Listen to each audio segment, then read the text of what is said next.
Let us understand the usage of lambda functions. Lambda functions are typically used while invoking those functions which take functions as arguments. Here are some of the functions which we can see immediately. However, you might not be able to understand these concepts. When you actually go through the collections, you will be able to get the concepts clear.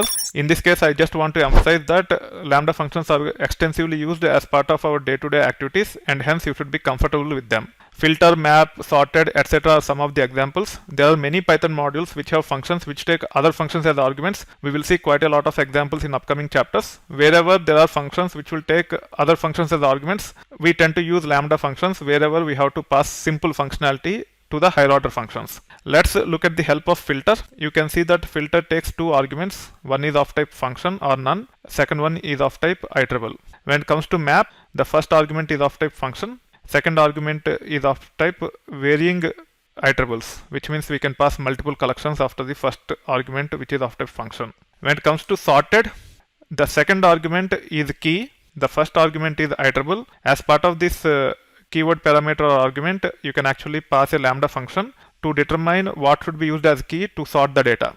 We will see examples with respect to the three so that you understand the usage of lambda functions while invoking these functions. I have created a users collection or list. Users is of type list. There are 20 elements. Each element is of type string. You can actually say type of users here. It is of type list. You can also say type of users of 0, which will give the type of the first element, and it is of type string. So we have list of strings, and from them I just want to filter for those records or for those strings which have male in them. I just want to ignore which have female in them.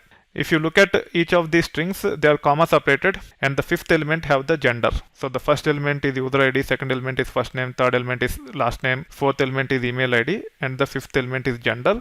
I just want to get records like these which have male in them.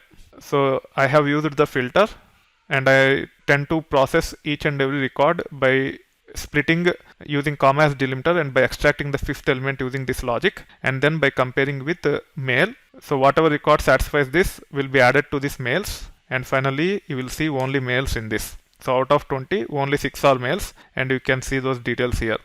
Now if you want to get all those who are either male or female, there are null values also, and if you want to discard those things, you can simply improvise on this by saying in and then male comma female like this, and you can see both male and female records here. Some of them are missing. If you want to get the size of it, you can just say len of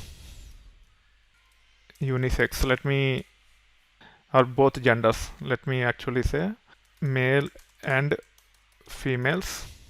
Let me give this as name here just to make sure that it makes sense.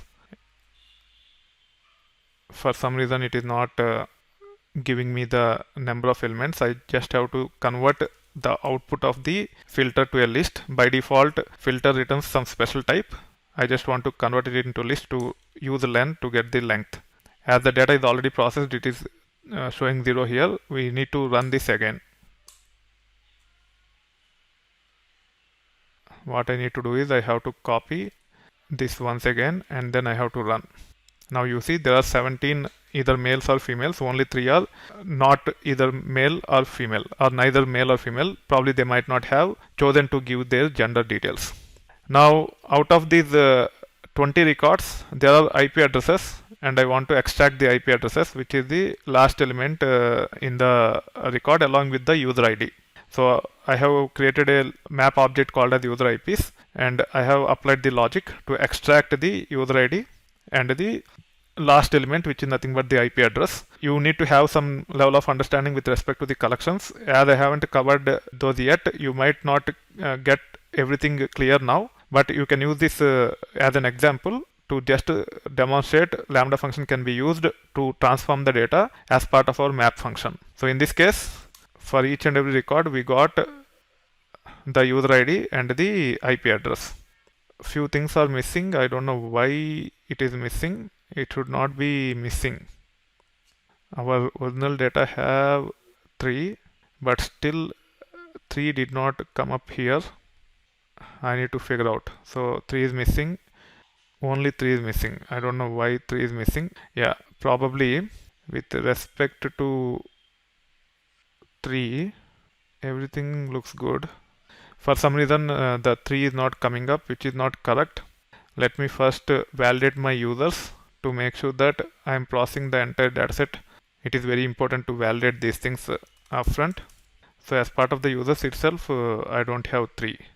Okay, I know why. So the problem is in this case, there is no comma. That's why it got confused. Now it should work. We should also see tree as part of the results. Now you can see that I got both user ID as well as the IP address for 3. For 2 and 9 there are no IPs, that's why it is showing empty string here. Also you can use lambda functions as part of the sorted. As part of the key you can specify the key using which the data can be sorted. In this case I am trying to sort the data by gender and then by ID. Now if I run this, first we are getting those records where there is no gender specified. Then all the females, because female comes ahead of male as part of the sorting order when we try to use female and male as keys to sort the data. That's why we got all the female records up to here. Then the records related to male. So these are the male records. Let me select these things. So this is how you can actually sort the data. After sorting by gender, as there are multiple records for each gender, we have sorted the data in ascending order by ID.